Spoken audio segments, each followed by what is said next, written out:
95% de los católicos no sabe qué es la misa. Todos dicen que es la Eucaristía o que es la hostia. De acuerdo al Segundo Concilio de Trento, apúntalo, la misa es la repetición del sacrificio de Cristo por los vivos y por los muertos.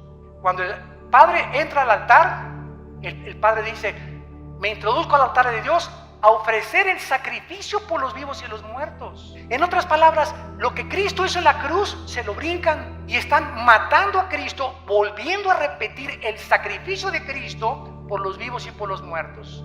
Esto es lo que es la misa. Y vamos a ver, desde que se fundó la iglesia en Pentecostés hasta el siglo XXI, cuál ha sido el desarrollo de la iglesia a través de los siglos. Yo no voy a hablar solamente en contra de esta religión o en contra de aquella religión. Voy a exponer simplemente lo que la historia dice acerca de la iglesia cristiana, lo que pueden encontrar ustedes en cualquier libro, en la Enciclopedia Británica, metiéndose a cualquier página del Vaticano o del protestantismo, ¿verdad? O del hinduismo, etcétera, etcétera. Pero es importante que ustedes como cristianos sepan y conozcan la historia de la iglesia cristiana. Muy bien, la iglesia cristiana, a la cual le llamamos cristiana ahorita en el siglo XX, no es una religión. Vamos a partir de esta base. El cristianismo no es una religión. Religiones son el hinduismo, el budismo, el catolicismo romano, etcétera, etcétera. El cristianismo no es una religión, es una relación personal, viva y dinámica con un hombre. Tú puedes ser católico y no ser cristiano. Puedes ser protestante y no ser cristiano. Puedes ser mormón y no ser cristiano. Puedes ser testigo de Jehová y no ser cristiano. ¿Por qué? Porque la religión no te da el cristianismo, te lo da la persona de Jesús viviendo en tu vida. Entonces, el que tiene al Hijo, 1 Juan capítulo 5, tiene la vida. Pero si tú tienes una simple religión y no tienes a Jesucristo, ni tienes una relación con Él a través de la Biblia, tu cristianismo es una mera religión que te saca su estampita de Tadeo, te echas tu agua bendita y te vas a tu casa, y de lunes a sábado eres el anticristo. Entonces, el cristianismo es una persona que ha reconocido sus pecados delante de Dios, que reconoce que Cristo en una cruz pagó por ellos, que nunca hubiéramos podido pagar nosotros por nuestros pecados, que le invitamos a nuestra vida y de ahí en adelante comenzamos a caminar y a seguirlo todos los días a través de la Biblia. Jesús dijo: escudriñen las escrituras porque ellas dan testimonio de mí. Cualquier persona que me diga que es cristiana y no lee la Biblia, no la medita ni la estudie, su cristianismo es religioso, pero no eres un hijo de Dios ni una hija de Dios. La iglesia cristiana tuvo sus raíces en el judaísmo. El Señor Jesucristo fue judío. Los primeros apóstoles fueron judíos. Las primeras iglesias fueron judías. Así como también en el antiguo pacto, lo que usaron los apóstoles, los que escribieron el Nuevo Testamento, todos ellos fueron instruidos en el Antiguo Testamento o en la Torá. Así que tenemos que las raíces del cristianismo se encuentran en el judaísmo. En Hechos capítulo 2 encontramos el primer retrato en la Biblia de lo que es una iglesia cristiana, actitudes que debemos de mantener nosotros también y conservar. Dice Hechos 2:42: y perseveraban en la doctrina de los apóstoles. O sea, los primeros cristianos del siglo I eran discípulos, no eran del domingo nada más, sino que entre semana tomaban estudios con los apóstoles, venían al diplomado, tomaban estudios entre semana. No eran personas de domingo nada más. Los cristianos de domingo nada más son los religiosos, pero no los cristianos. Los cristianos no se conforman con una palabra de Dios el domingo. Anhelan, aman, tienen un hambre por la verdad. Tienen una pasión que Dios ha encendido en sus corazones como un fuego inextinguible por conocer a Dios. Y si tú no tienes ese fuego que arde dentro de tu vida por conocer a Dios y conocer la verdad, estás muy lejos de llamarte cristiano. Dice la Biblia a continuación que también en la comunión unos con otros, se juntaban unos con otros, comían unos con otros, cenaban unos con otros. Si tú eres cristiano, tus mejores amigos son cristianos. Si tú eres cristiano y tus mejores amigos no son cristianos, no eres cristiano. No significa que no les vas a hablar, pero el cristiano comienza a buscar amistades cristianas que te ayuden a crecer. Te identificas con ellos porque qué comunión hay entre la luz y las tinieblas. Entonces es imposible, ¿verdad?, que una persona que no camine con Cristo pueda identificarse con una persona que camina con Cristo, porque son intereses totalmente diferentes. Dice la Biblia, en el partimiento del pan, o sea, en la Santa Cena y en las oraciones. Estas características eran importantes porque después de que se formó la iglesia, vino la persecución. El mundo dio a Cristo, el mundo crucificó a Cristo, el mundo también tendría que perseguir a los que siguieran a Cristo. Y no ha cambiado las cosas desde hace 20 siglos. Dice la Biblia en el capítulo 7 de los Hechos, versículo 54 al 60, oyendo estas cosas, se enfurecían en sus corazones y crujían los dientes contra él. Pero Esteban, lleno del Espíritu Santo, puesto los ojos en el cielo, vio la gloria de Dios y a Jesús que estaba a la diestra de Dios, y dijo: he aquí veo los cielos abiertos y al Hijo del Hombre que está a la diestra de Dios. Entonces ellos, o sea, los religiosos, dando grandes voces, se taparon los oídos y arremetieron con él. Versículo 59, y apedreaban a Esteban mientras él invocaba y decía: Señor Jesús, recibe mi espíritu. Y puesto de rodillas clamó a voz: no les tomes en cuenta este pecado, Señor. Y habiendo dicho esto, durmió. Porque de acuerdo a la Biblia, los cristianos no morimos en el sentido de que nuestra existencia cesa. Cuando un cristiano se muere, pasa a otra dimensión. Pasamos a otro plano de descanso eterno de nuestra alma. No dejamos de existir porque somos eternos, porque tenemos al Espíritu de Dios viviendo dentro de nuestra vida. La persecución arreció contra los cristianos. Primero vinieron las advertencias: les prohibimos que prohíban este evangelio. Después los torturaron, comenzaron los azotes y después la muerte. El primer mártir lo acabamos de leer, se llamó Esteban. La persecución oficial contra la iglesia cristiana comenzó en el año 64 después de Cristo por el emperador romano Nerón. Duró 6 días y 7 noches. Nerón asesinó a 2 millones de cristianos. Ellos fueron quemados en los parques públicos, los echaban a perros rabiosos, los metían a un coliseo donde abrían la puerta a los leones, a los tigres, a las hienas, a perros rabiosos, para que ahí se los comieran y los deshicieran. Y desde ahí en el coliseo romano, los cristianos, cuando Nerón estaba desde su trono mirando todo, les gritaba: ¿por qué ustedes no me reconocen que yo soy Dios? Y decían los cristianos: solo hay un Dios, el Dios y Padre de nuestro Señor Jesucristo. Y los cristianos del siglo I veían cómo venía el león y le arrancaba a su hijo de 5 años la cabeza enfrente de ellos. ¿Qué harías tú? Y venía el tigre y despedazaba a tu esposa. Y después venían contra ti las fieras. ¿Saben una cosa? Estaban tan llenos del Espíritu Santo que ellos sabían: ok, llega y le arranca el león la cabeza a mi hijo. ¿Cuánto va a sufrir mi hijo? 30 segundos máximo. ¿Cuánto sufrimos cuando llega el león y nos clava aquí sus dientes en la yugular y comenzamos a desangrarnos? 45 segundos. Pero después de 30, 45 segundos, Cristo estaría esperándolos en la gloria. Cristo estaba esperándolos. La resurrección de Cristo, el hecho de que supieran que Cristo había resucitado de los muertos, fue lo que les impulsó y lo que les llenó de ánimo y de valor para enfrentarse a la muerte. Y dice en Apocalipsis 12 que le hemos vencido porque menospreciamos nuestras vidas hasta la muerte. Para el cristiano el morir es Cristo y el morir es ganancia. Podemos vivir para Cristo, pero cuando morimos, ¿qué es lo máximo que nos puede pasar? Nos está esperando la gloria por causa de que hemos sido fieles a Dios. Pero los cristianos del siglo XXI: ya no voy a la iglesia porque doña Chencha me hizo caras y me hizo fuchi. Ya no voy a la iglesia porque esta no tiene aire acondicionado. Ya no voy a la iglesia. Los cristianos del siglo XXI parece que fueron hechos de mermelada McCormick. Duermen en camas de seda, carros con aire acondicionado, casas con calefacción.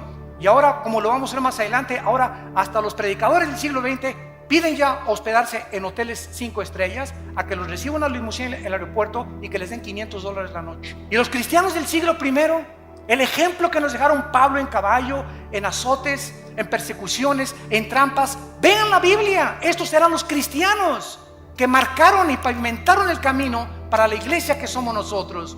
Pero nos hemos tan mal acostumbrado, estamos tan consentidos los cristianos del siglo XXI que ya se nos ha olvidado que no solamente fuimos llamados a creer en Cristo, sino que fuimos llamados a sufrir por Cristo también. Dice la Biblia que después de la persecución fueron esparcidos por todos lados y el evangelio comenzó a expandirse a Europa, a África del Norte y al Medio Oriente. Después se murieron los apóstoles y surgieron los padres de la iglesia, que se llamó los padres apostólicos en el siglo II y III después de Cristo. Se caracterizaron por comenzar a ser discípulos. Los apologistas defendieron la fe, los polemistas defendieron las herejías y los teólogos estudiaban la teología para acabar con las herejías que estaban entrando al cristianismo. Ahorita en el cristianismo, en el siglo XXI, yo que estoy viajando por todo el mundo ahora, me doy cuenta la condición tan patética, tan lastimera y tan triste en la que viven la mayoría de los cristianos. Se comen todo, lo creen todo. Hemos llegado a abandonar la Biblia. Si un predicador es famoso, le creen, pero ya no estudian la Biblia y ya no hay defensores de la fe, ni personas que tengan el celo de Dios de poder defender la palabra con su propia vida. Vino entonces después la famosa conversión en el año 337 después de Cristo de un emperador que se llamó Constantino. Escuchen, pasaron 3 siglos y no había papas. Pasaron 350 años sin tal cosa como que Pedro fue el primer papa. Si Pedro fue el primer papa, por favor, Virgen de los Remedios, ¿quién fue el segundo papa? ¿Quién fue el tercer papa? Pasaron 350 años sin que hubiera tal papado. El emperador Constantino nombró al obispo de Alejandría y de Constantinopla pontífice. La palabra pontífex en el latín significa constructor de puentes, porque el pontífice comenzó a enseñar que él era el puente entre Dios y los hombres, no Jesucristo, sino ese hombre a quien el emperador romano lo nombró, y después lo nombró vicario de Cristo, vicarius Dei Filii en latín, que significa representante de Cristo en la tierra. Bueno, el emperador romano Constantino iba el 27 de octubre del año 330 más o menos a Milvain en una batalla, y en el cielo vio una cruz. Él dice que vio una cruz que le dijo: signos vincitoris crucifix, bajo este signo vencerás. Constantino cesa la persecución del imperio romano contra los cristianos, ya no los persiguen a los cristianos, y él absorbe el cristianismo constantino como la religión oficial del imperio romano. Y desde Constantino a nuestros días, los cristianos son por herencia y por tradición, y no porque han nacido de nuevo. Mi mamá fue católica, yo soy católico. Mi papá es budista, yo soy budista. Y así los padres heredan la religión sin que los hijos se hayan convertido a Cristo verdaderamente. Quiero decirles que Teodosio en el año 395 hizo oficial el decreto, y ahora los cristianos, todos absolutamente, por ser hijos de padres cristianos, eran cristianos también. Vinieron después, en el siglo 9 y 10, en el año 1095, las cruzadas. El Vaticano, para recobrar la Tierra Santa de los musulmanes, ordenó 7 cruzadas en total. El papado apareció por primera vez hasta el siglo VI. 600 años pasaron sin que hubiera un jefe representante de todos los cristianos en el mundo. Alcanzó su cenit el papado en el siglo XIII, y desde entonces hasta el siglo XVIII ha comenzado a menguar la influencia de Roma sobre el pueblo. La palabra papa significa pater en el latín, que fue aplicada a los padres de la iglesia. En el año 500 después de Cristo comenzó a limitarse al obispo de Roma nada más, y después se convirtió en el papa o en el jefe de todo el sacro imperio romano. Durante 500 años, repito, no hubo papas. El primer papa, apúntalo, fue Gregorio I. El primer papa funcionando desde el Vaticano en el año 590 después de Cristo fue Gregorio I. Cuando el Papa asumió el Vaticano, cerraron la Biblia y se hizo un decreto que nadie podía leer la Biblia. Le pusieron un candado a las escrituras más que con el permiso del Vaticano. Muy bien, cerraron la Biblia y entonces los hombres comenzaron a introducir al cristianismo más de 30 herejías. Permítanme leerles algunas de ellas. En el año 375 después de Cristo comienzan a decir el obispo que a los santos son intercesores de nosotros. En el año 450 se establece el celibato sacerdotal, que un hombre para servir a Dios no necesita estar casado, necesita estar soltero para servir a Dios. De ahí viene el grande problema de la pederastia, que últimamente han culpado a millones de personas y de obispos y cardenales que han protegido a muchos curas que violan a los niños menores de edad. ¿Por qué? Porque los pobres sacerdotes, ¿verdad?, les prohíben casarse, y ahorita se calcula que el 80% de los sacerdotes en el mundo tienen una esposa.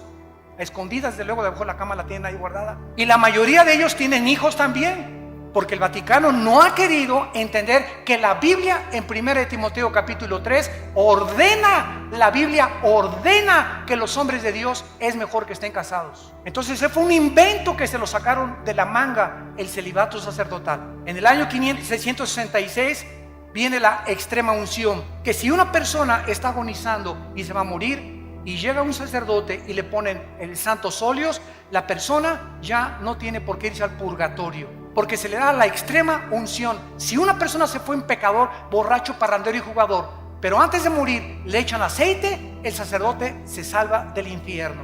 En el año 850 establecieron el agua bendita, que cualquiera que metiera la mano a la pilita y se hiciera el signo de la cruz, ya lo protegían los ángeles. En el año 1190 se comienza a vender la salvación, que el que diera más dinero al Vaticano se le daban 15,000 años de indulgencias en el purgatorio. En el año 1215 después de Cristo se introduce la transubstanciación, que el sacerdote tiene el poder mágico de tomar una hostia y convertir la hostia en el cuerpo y la sangre de Jesucristo, y que cuando la persona toma la hostia está recibiendo a Jesucristo. Se lo recibe el domingo, se le sale de lunes a sábado y se le vuelve a meter el domingo. Digo, es que si seguimos una línea de lógica elemental es absurdo, pero ¿cómo es que millones de personas lo han creído? ¿Cómo es posible esto? Es que Cristo estableció la Santa Cena, claro, pero Él no dijo que al recibirlo lo recibíamos a Él. Él dijo: esto representa mi cuerpo que es partido,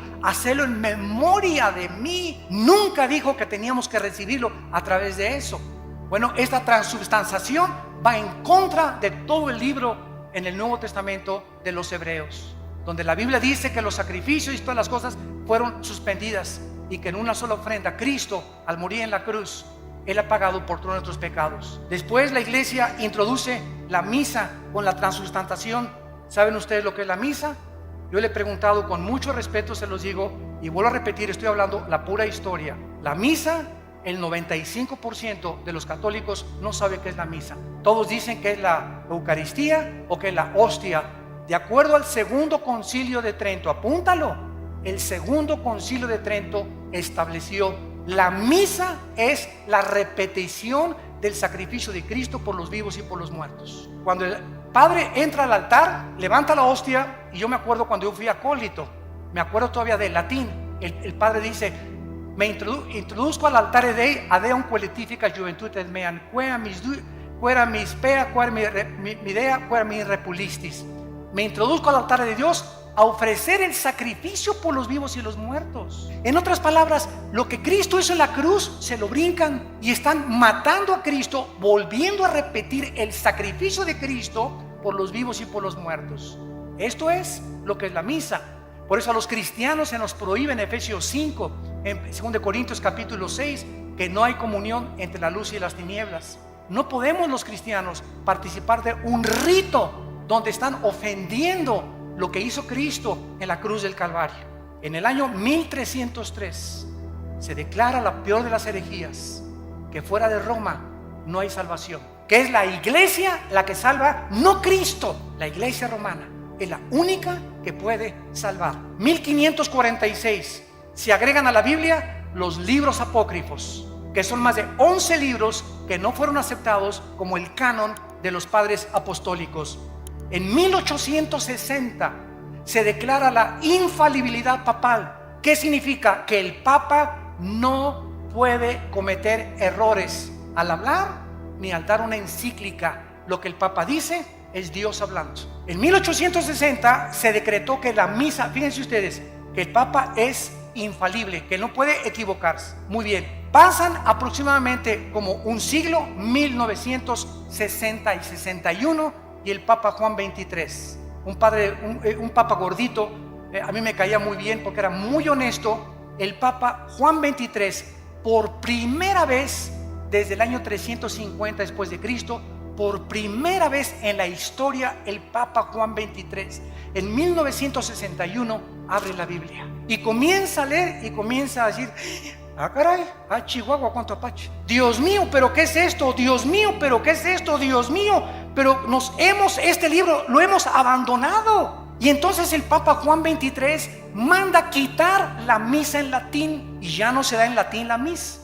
Ustedes que son de los 50, que eran niños en aquella época, se acordarán que entrábamos a la misa y era en latín. Ahora es en cualquier lado. El Papa Juan XXIII manda quitar las imágenes de las iglesias, porque él se da cuenta que los santos no merecen nuestra adoración. ¿Cómo nos vamos a hincar delante de una estatua?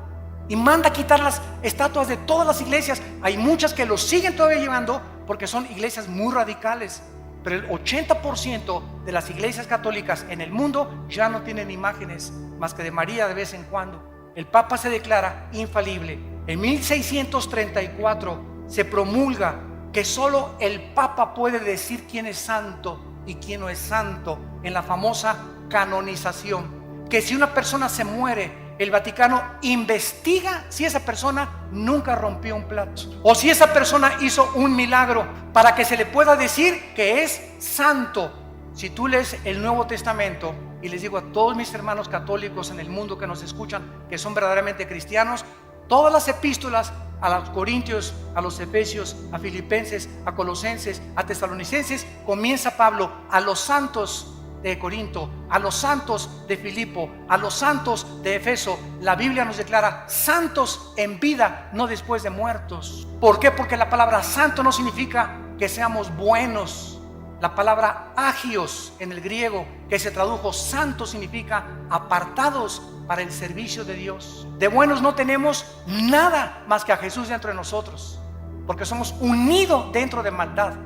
Y por eso no podemos confiar en la maldad tan grande que tenemos dentro todos nosotros. Lo único bueno que existe en nosotros es la vida de Jesús. Por eso el Espíritu Santo quiere que dejemos vivir a Cristo y morir nosotros a la carne y crucificar nuestras pasiones y deseos, para que la vida de Jesús se pueda manifestar a través de nuestra carne mortal. Esa es la vida cristiana: dejar vivir a Jesús mi vida. No ya yo, sino Cristo vive en mí.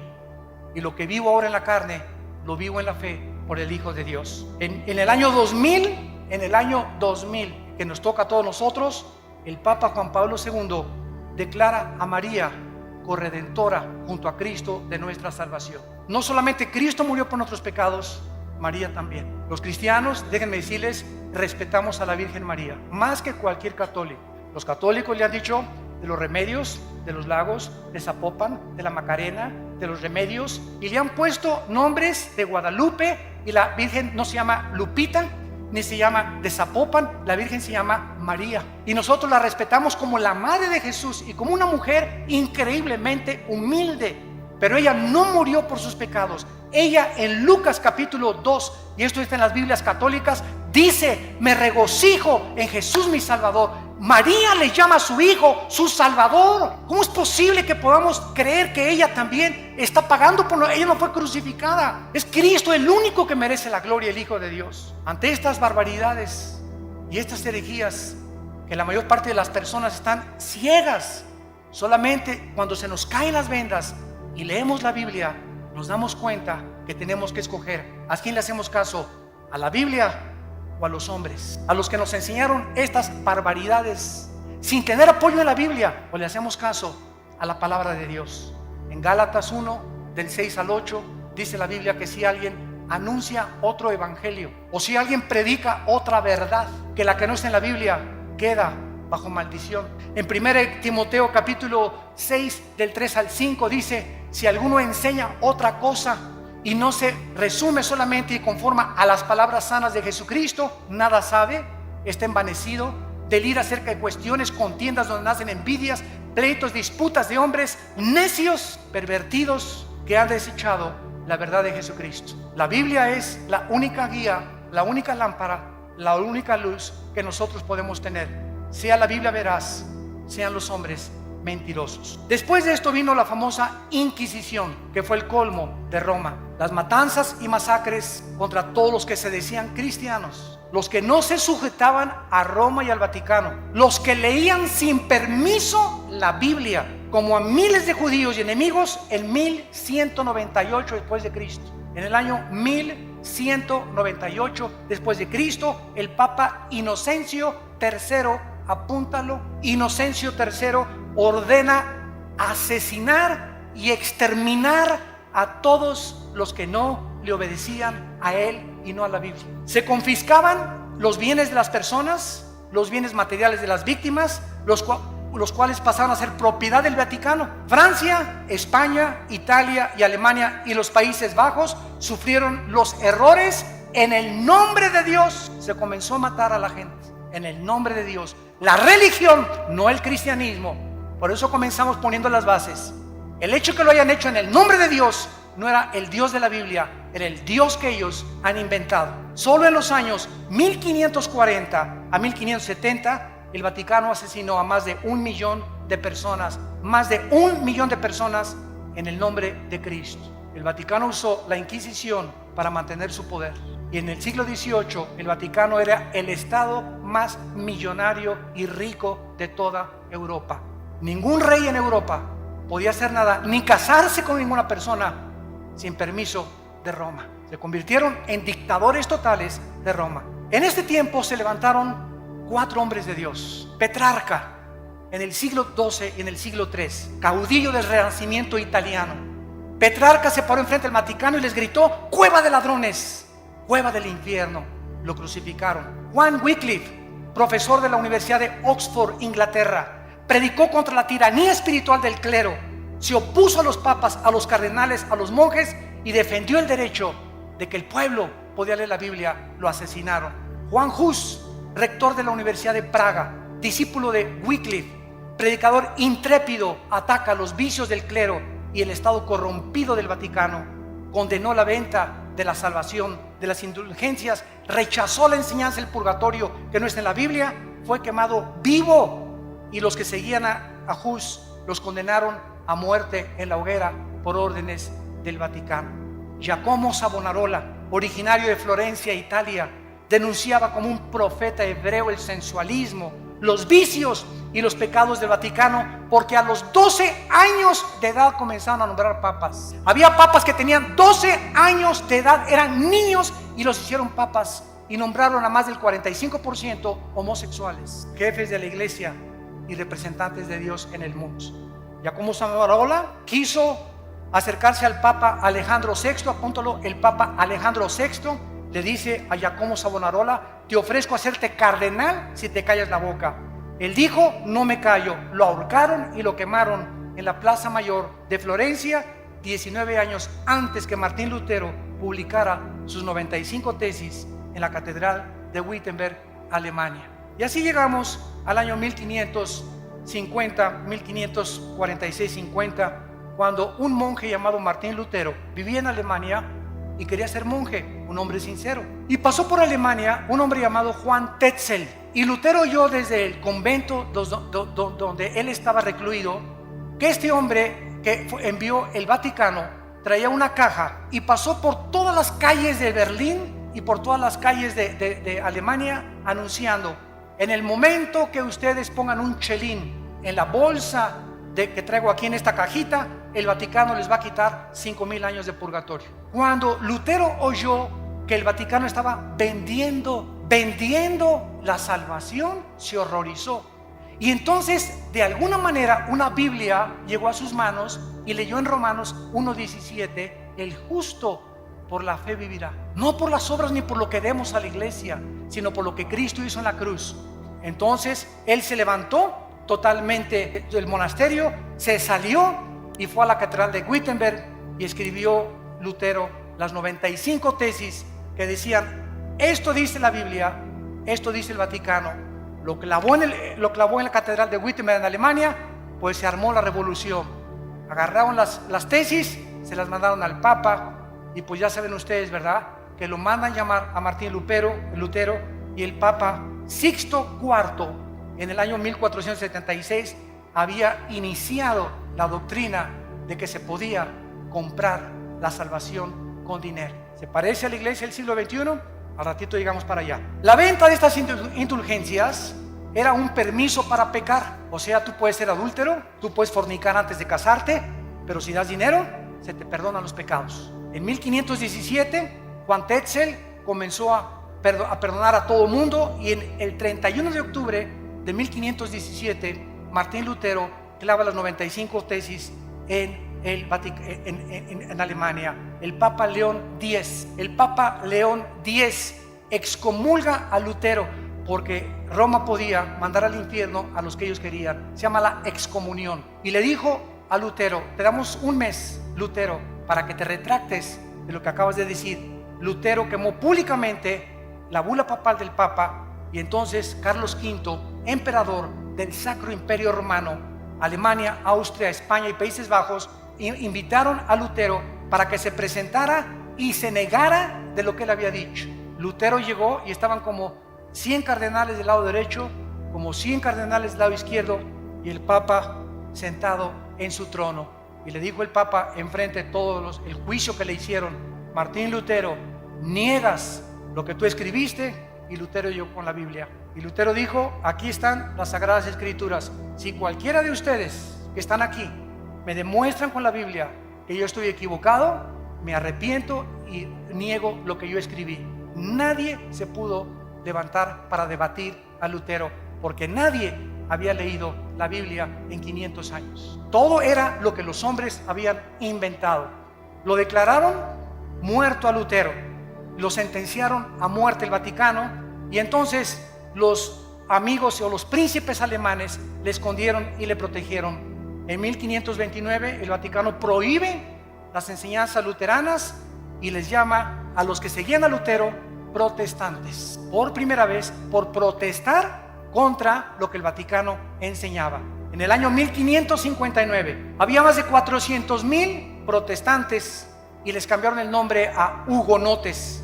El Papa Paulo III ordena el exterminio y funda un grupo llamado los jesuitas, dirigidos por un hombre soldado llamado capitán del ejército Ignacio de Loyola, para que él tuviera la autoridad del Vaticano con el ejército de los jesuitas de matar a todos los que leyeran la Biblia. Ir de casa en casa, y el que tuviera una Biblia, los jesuitas lo asesinaban y le quitaban la vida. Catalina de Médicis, madre del rey, ordenó matar el 24 de agosto de 1572 a más de 700,000 cristianos en un solo día. En memoria de la matanza, mandó el Vaticano acuñar una moneda que se llamó la moneda de Médicis, para celebrar que habían matado a 700,000 cristianos. Bueno, en 1607 viene toda la persecución en Europa. ¿Y qué hacen los cristianos en Europa? Se van a Inglaterra huyendo del Vaticano y agarran barcos, y entonces los cristianos comienzan a navegar y llegan a Estados Unidos. En el año 1607 llegaron los puritanos al estado de Virginia. En 1639 llegaron los bautistas al estado de Virginia en Rhode Island, bajo el liderazgo de Roger Williams. En 1681 llegaron los cuáqueros al estado de Pensilvania. Y todos estos grupos que llegaron a Estados Unidos llegaron a América con la Biblia. Todos venían con la Biblia. ¿Se acuerdan la televisión, la serie que había que se llamaba Los Pioneros? Estados Unidos es la primera nación en el mundo, en la historia, la primera nación fundada en este libro. La Constitución la hicieron basada en la Biblia, a las monedas les pusieron en Dios confiamos, y todo comenzó a crecer con la palabra de Dios.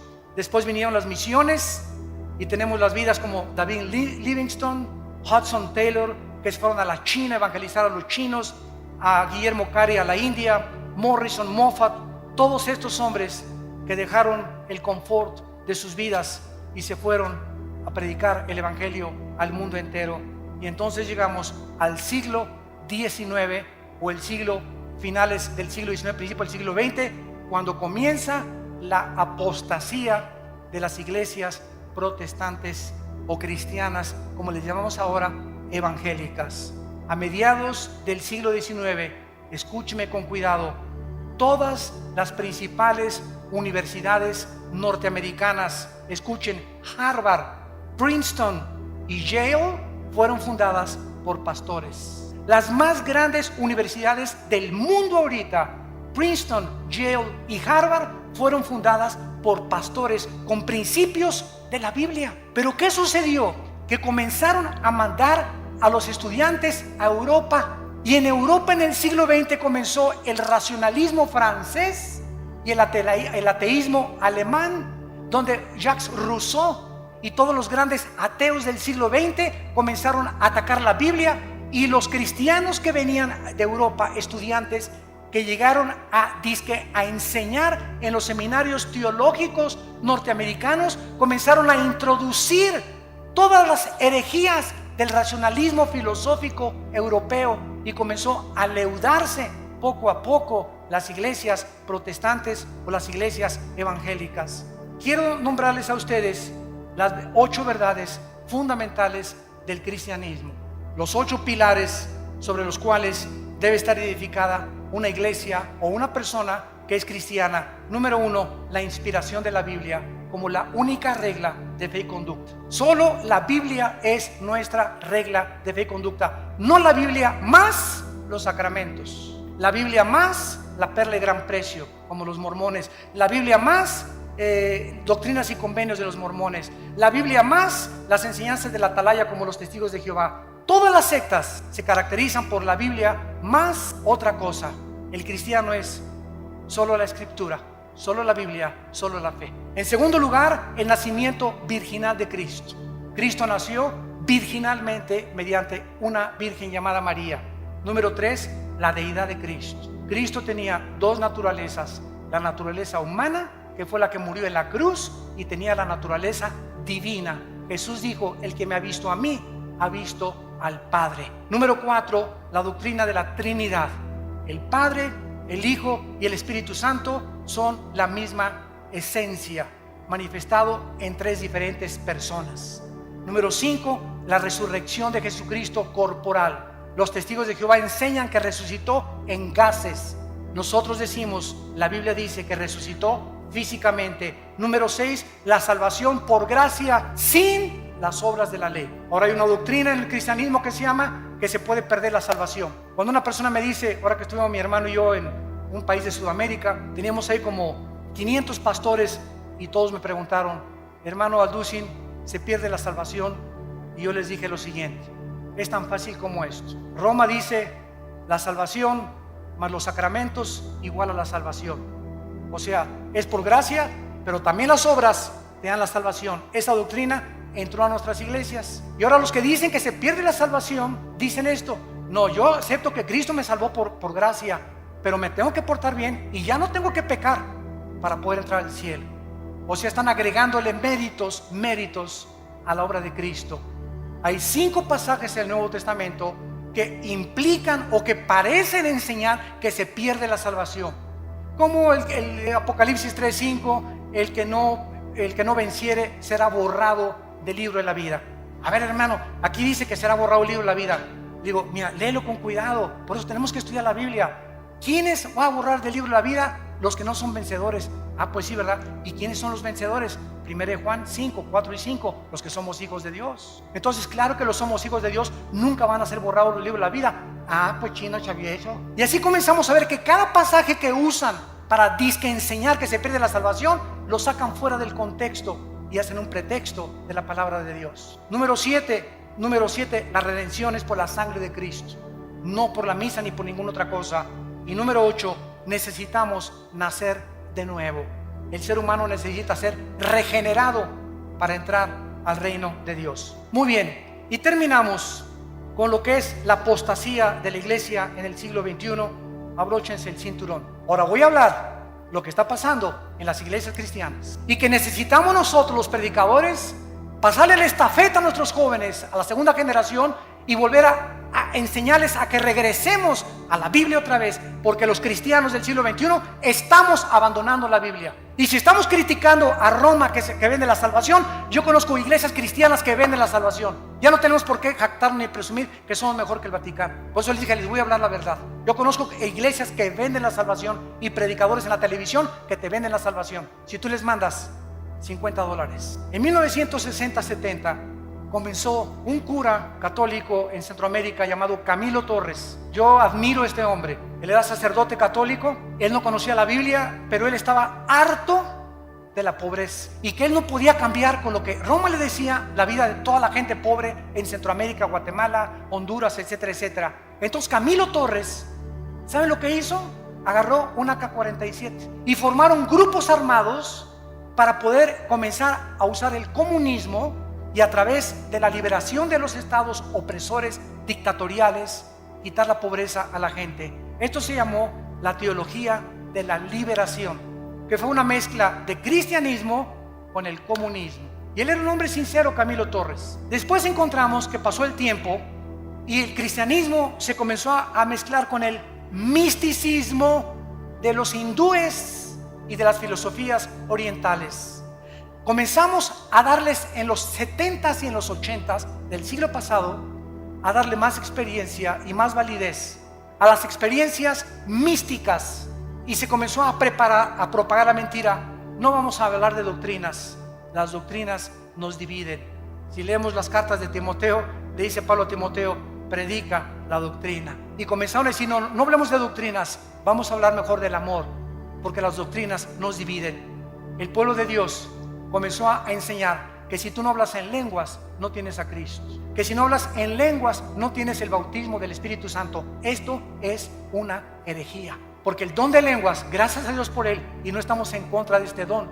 Gracias a Dios los que ustedes tienen ese don. Pero enseñar que si no lo tienes, no tienes al Espíritu Santo, es una herejía. Porque toda la historia de la iglesia, los más grandes hombres de Dios del siglo pasado y del siglo XXI, ninguno nunca ha hablado en lenguas. Entonces no eran cristianos de acuerdo a esta enseñanza. Se comenzó a propagar la risa santa y comenzó a decir que era de Dios. Risa santa le llamaron, y se comenzaban a tirar al suelo muertos de la risa.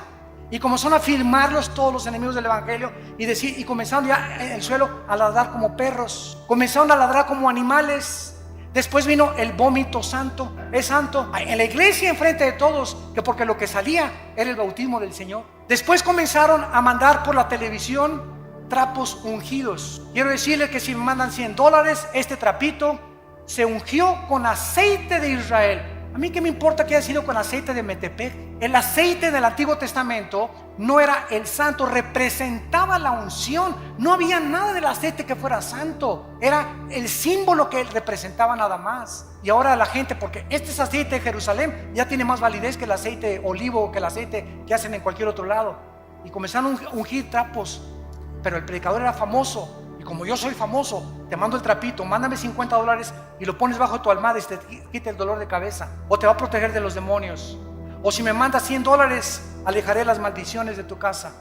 O si haces un pacto conmigo, tu hijo se va a aliviar y tu esposo va a regresar que te abandonó. Todas estas son herejías, son blasfemias de la palabra de Dios, que tenemos que combatirlas, aunque nos cueste, como lo hemos dicho antes, nuestras propias vidas, nuestros propios intereses. Yo se los digo, a mí me han prohibido tantas cosas y tantas iglesias y tantos países la entrada. Hermano, yo tengo ya mi foto en casi todos los países como persona non grata a las iglesias carismáticas, porque tienen miedo de que hablemos la verdad por las barbaridades en las que se han metido. También se ha comenzado a enseñar, aparte de las lenguas, la risa santa, el vómito santo, contorsiones, y comenzaron las apariciones hace 10 años, que estaba cayendo del cielo oro y piedras preciosas. Polvito santo del cielo, está cayendo oro. Hermano, míreme las manos, es diamantina, menso. Alguien se juntó cuánto el ventilador y puso diamantina, burro. Me está cayendo oro del cielo. ¿Quién puede imaginarse que Dios le va a interesar mandarnos oro del cielo? Dice Proverbios, busque la sabiduría más que las piedras preciosas. Increíble. Dios me parchó la muela y tengo ya un tapón de oro, hermano. A Dios te pone una muela nueva, menso. No te pone un parche ni te la tapa. Dios hace las cosas nuevas totalmente. Todas estas cosas han entrado a la iglesia y el pueblo las ha aceptado por no conocer la palabra de Dios. Y luego también en las reuniones, y voy a iglesias y yo les digo a mis pastores, denle un zap en la cabeza atrás a esa persona. Es que estoy bajo la influencia del Espíritu Santo. Espérame tantito, de 1 Corintios 14. El espíritu del profeta está sujeto al profeta. Entonces no hay tal cosa como que alguien pierde el control y comienza como alambre eléctrico así en la cabeza, ¿verdad? Que lo lleven al manicure, que venga el psiquiátrico por él. Pero esa persona no tiene el Espíritu Santo y está solamente haciéndose ese panchote que está haciendo la iglesia para que la iglesia vea que el hermano tiene el Espíritu Santo. ¿Qué le interesa al Espíritu Santo que estás como alambre eléctrico? En 1 Corintios 14 dice la Biblia, hermanos, dice Pablo, les suplico que en la iglesia no hablen en lenguas. Y si alguno quiere hablar en lenguas en la iglesia, que sea 1, 2 o 3 por turno, nunca todos al mismo tiempo. Y además que uno interprete. Y si no hay intérprete, cállate y habla en chino mejor. Pero llegaban a las iglesias y todos, pero todos estaban llenos del Espíritu Santo. Hermanos, un cántico nuevo. Y comenzaron todos. ¿Cuál cántico nuevo? Ni que 8 cuartos. ¿Cuál cántico nuevo? El cántico nuevo en los salmos es algo que sale de Dios, inspirado con nuestra mente de por medio. Nunca caemos en el misticismo oriental que pierdo el contacto con la realidad y me tomo un espíritu y me comienzo a hacer así, o comienzo a dar cosas que eso no son cosas de la palabra de Dios. Todo este misticismo entró a la iglesia y hemos llegado a la brujería. He visto programas de televisión donde un pastor agarra un bote de agua y dice que lo convierte en la sangre de Cristo, y voltea el bote de agua, ¿verdad? Y se voltea por atrás y le echa de esa cosa, ¿cómo se llama? El polvo con el que hace ¿cómo? ¿Lo pueden creer? Otra señora en la televisión hace poco pasó y dijo, fórmense aquí los de $1,000 y aquí los de $500, y agarró un billete y lo pegó aquí en el oído. El dinero habla. Ahora aquí los de $1,000 y aquí los de 500, y se ve en el video, lo pueden ustedes ver, se ve en el video. Pasa una señora, unas alhajitas, y esta predicadora es mujer, agarra las palajitas y le dice, no, esto no vale $100, vete. Cuando la Biblia dice, cada quien dé como propuso en su corazón, ¿cómo puede alguien atreverse a decir que es predicadora o que es profeta cuando ella tiene que decirles, si te das de 1,000 o te das de 500, que no sea menos de 500 ni menos de 1,000? Los de 1,000 aquí y los de 500 acá. Los de 1,000, denme su libro porque van a ser mis discípulos preferidos. A eso está llegando la iglesia cristiana, y todos están como mensos, creyéndose todo, comiéndose todo, y ya no hay discernimiento absolutamente de la palabra de Dios. Y ahora viene también la teología de la prosperidad, Virgen de la Macarena. Se enseña que Dios quiere que todos seamos ricos, que si tú mandas una ofrenda te vas a hacer rico o te vas a tener la prosperidad económica. Y claro que Dios quiere prosperarnos, y claro que Dios quiere bendecirnos. Segunda de Juan, yo quiero que prospere tu vida, y tu vida espiritual, y tu vida social, y tu vida económica. Pero nunca se predica el precio que hay que pagar para esta bendición de Dios, y es la santidad. No es mandar para que Dios me dé. Comenzamos a vender y comenzamos a hacer negocio con Dios. Es como los famosos pactos, ¿verdad? Los pactos ya se acabaron. A Dios le haces promesas, los pactos los inicia Dios. Ya no hay ninguna cosa que un hombre haga pactos con Dios. Hacemos los pactos nosotros, ya estamos bajo el pacto de sangre, y ese pacto es incondicional. Ya no hay ningún otro pacto que hacer más que obedecer las sagradas escrituras. Cobrar por predicar. Me hablan el otro día de un país de Sudamérica. Hermano Alducin, lo invitamos a una cruzada aquí. Sí, con mucho gusto voy a orar. ¿Cuánto van a ser sus honorarios? ¿Cuánto van a ser sus honorarios? Me preguntan muchos pastores que nos están oyendo por televisión también. ¿Cómo que cuántos son mis honorarios? Pues sí, hermano, es que los predicadores que hemos invitado nos cobran $500 la noche, con traje oscuro, con traje azul. Si quieren que llore, $50 más. Da risa, ¿verdad? Pero es la verdad. Que los recojamos en limusín, de desayuno, queso cottage con uvas nada más, con agua tal marca, que los transportemos en helicóptero, y el que trae avión, que le paguemos $10,000 para la gasolina del avión. O sea, el hermano viene nomás 3 días y le pagan la gasolina de un mes. Y les digo a los hermanos pastores, esos son mercenarios del evangelio. Mercenarios del evangelio, blasfemos del evangelio. Dice 1 Corintios capítulo 9, versículo 16. 1 Corintios 9, 16. Si anuncio el evangelio, dice Pablo, no tengo por qué gloriarme. Me es impuesta necesidad, Y ay de mí si no anunciar el evangelio, por lo cual si lo hago de buena voluntad, recompensa tendré. Pero si de mala voluntad, la comisión me ha sido encomendada. ¿Cuál es mi galardón?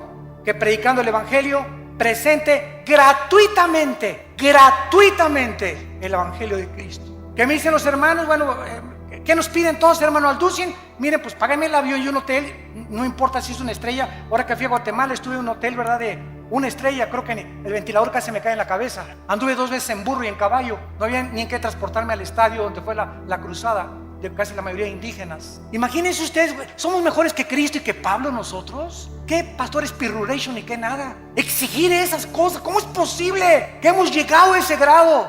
Nos hace llorar, nos hace hervir de enojo, con una ira santa contra la palabra de Dios. Lo que han hecho estos hombres y que están aceptándose como algo normal, porque lo peor de todo es que ya es algo normal. Se está aceptando igual ya, los músicos igual, $15,000 si quieren un concierto. Oiga, pues que nadie se pague la vida y que los mande a su iglesia. Nunca el cantante o el predicador es un negocio, es un ministerio llamado por Dios. Yo les digo a los hermanos, páganme el avión y el hotel.